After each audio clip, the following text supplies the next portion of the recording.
We are Marc, Amy, Juliette and Clement from the medieval Chateau de Rosieres.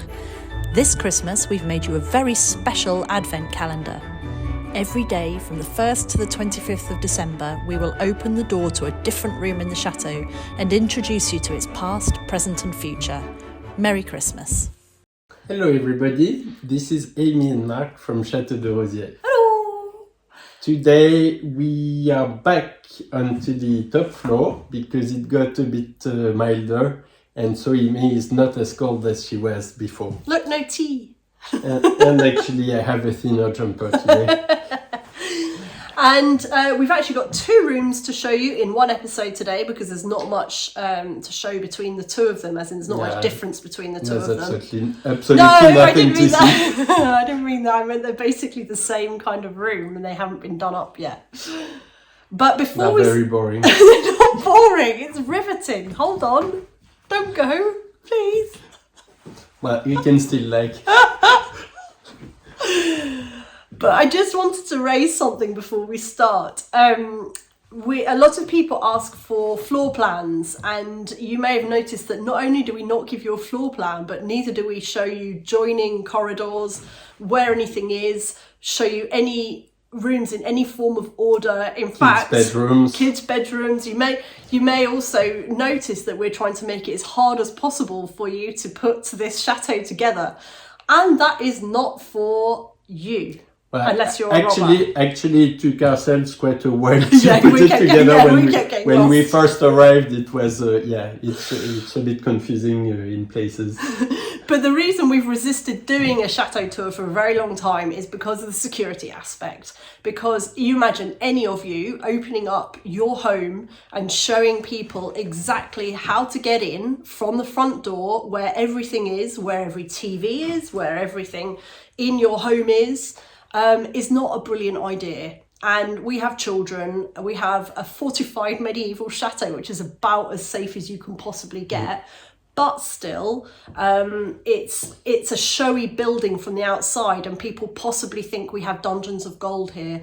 I mean, they'd be sorely disappointed, and if they watch this, they probably realise it's more dungeons of junk. But still, I did see once that somebody had tried to door jam the front door open. There's paint missing, so somebody has had a go at this place at some point.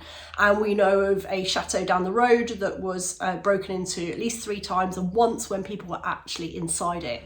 And so we're very careful of our security. It's taken Marc a long time to even agree to this level of a tour. And what we hope we're doing here is showing you the character and history of the building without giving that very, very small minority of potential people access to information that might help them to rob us. No. Yeah. Because that has happened. It does happen to people who show their homes on Instagram and social media and YouTube and things. Countless cases of it. So please bear with us. Really sorry about that. But this is the best we can do at the moment. So now, on to... this floor, this room. With the low winter light, we have to add some extra lighting. So we have extension cords running everywhere because there's no electricity on this floor. But it means we can also highlight a few features in the rooms. So these rooms are on the corridor on the second floor.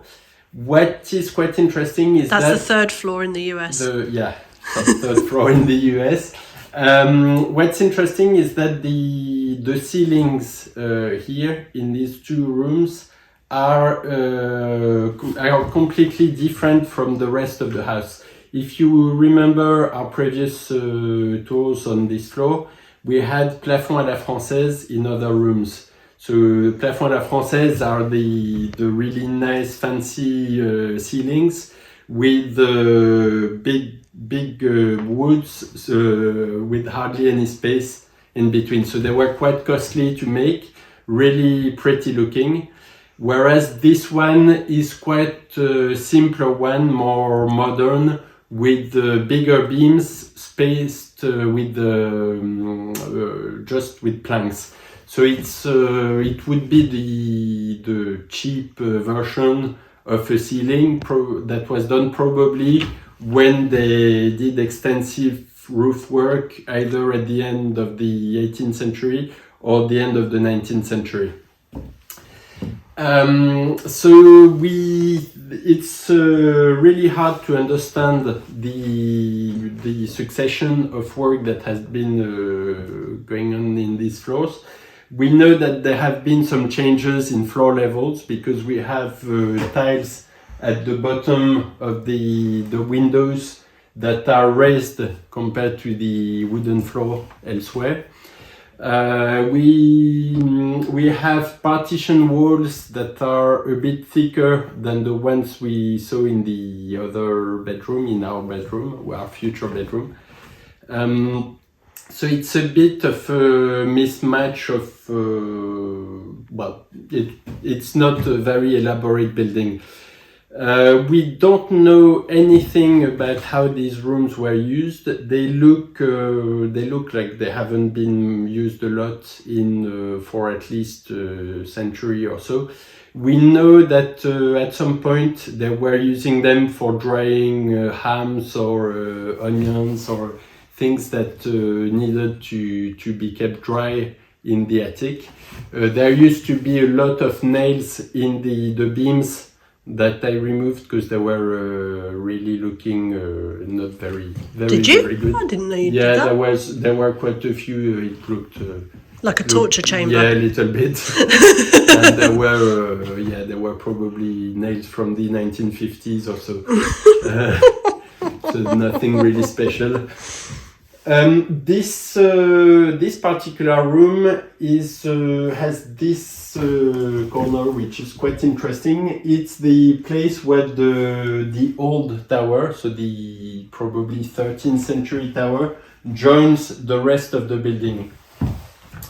What's quite surprising about this tower is that it's completely recessed inside the building. So it means that it has lost any defensive use, and so it means it was incorporated into a building after it was demilitarized, basically.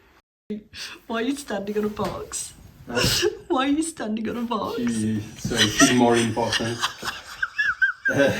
So basically, back to the tower. This tower is where the prison is. Oh yeah. So that means it's more likely that it would have been a stair turret then, as we suspect. It could have been originally, but it's very likely that the tower is older than the rest of the building, and that actually this part of the building was built later on. Because from a military point of view, the point of a tower is to defend the flanks of the house, because it's protruding towards the outside, and it means you can fire along the wall to defend the walls if you have somebody trying to undermine the defenses. And so if you include a tower inside the building, it means there's no more military use for it, but then it can be reconverted into a stair turret, as we think it might have happened in this tower at some point. What is quite interesting about the way the tower joins this part of the room is that there's been obviously an opening here at some point, which means that either there was a door or just that it was crumbling and they didn't bother putting the stones back in place. We can't really know while it's plastered like this, so maybe one day we will chip off the plaster and see what's behind. You like chipping off plaster, don't you? Yeah, so do you, don't you? One thing I really like about this room is that when they built the partitions, they reused an old door. And this door is really stunning in my opinion. It's made of walnut wood, probably 17th century, judging by the style of the paneling. And what's really, really interesting is that it has been reused multiple times. There is a central hall that was probably the initial latch, and there are 1, 2, 3, 4, 5 different keyholes.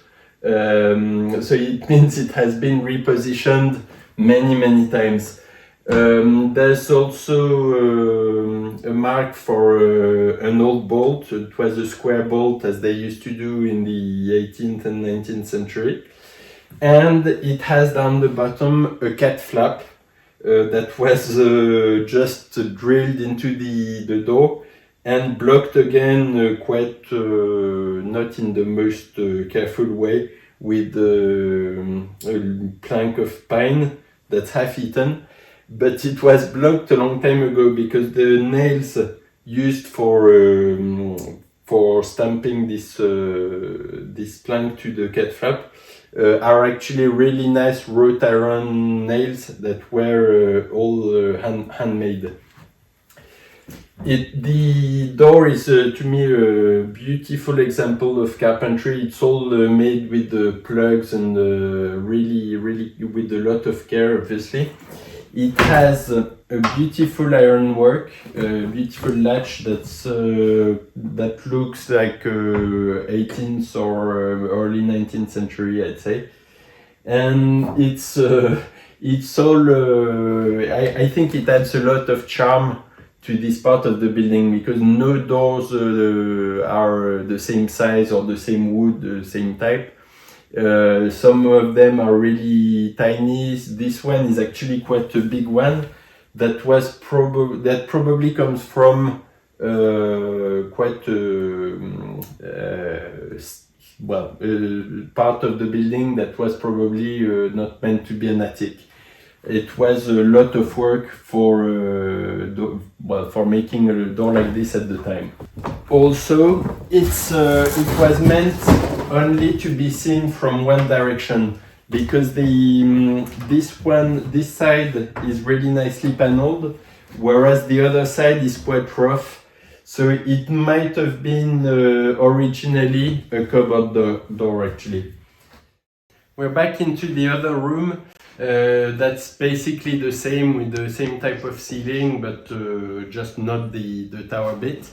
You can see that the door is also a reused one. It's a different size from the other ones. It's lower. It's also more recent and not as nice, made of pine, but with nice moustache hinges that were reused from a previous door because there are modern screws on it.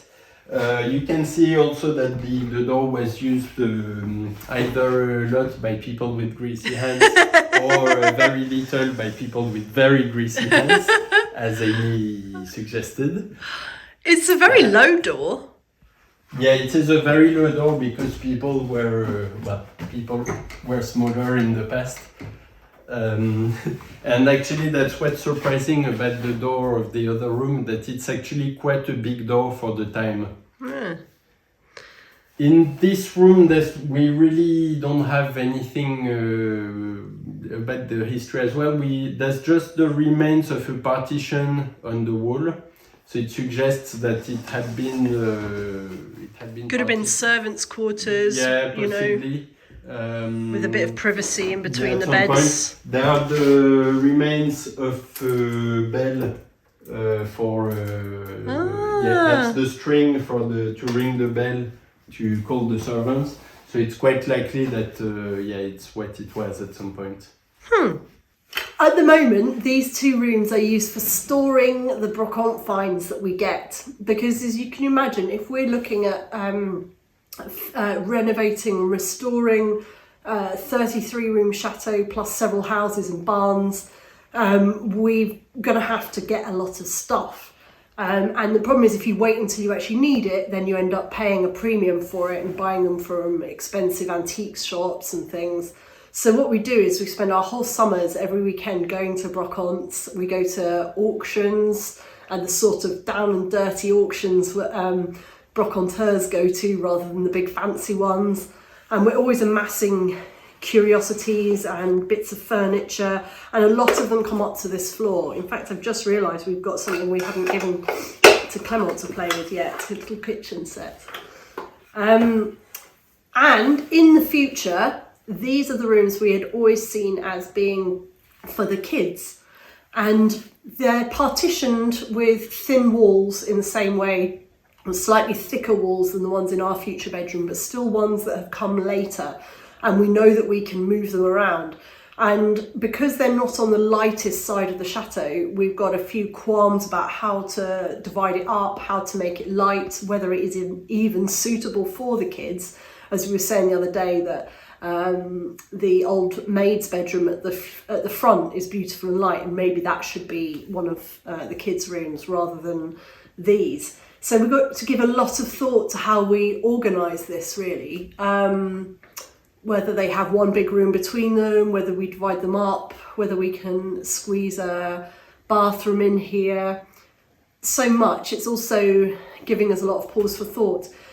But the main thing is that we're going to live on this top floor as our main living quarters, not as an apartment. We never want to have an apartment within a chateau. I've never massively seen the point of that, because unless you just want it for the business, I feel like you need to inhabit the place. But at the same time, we do want to have some privacy for our personal rooms. And so that's why we've decided to put them at the very top of the chateau in future, because then we're able always to get away from guests, whether paying or friends.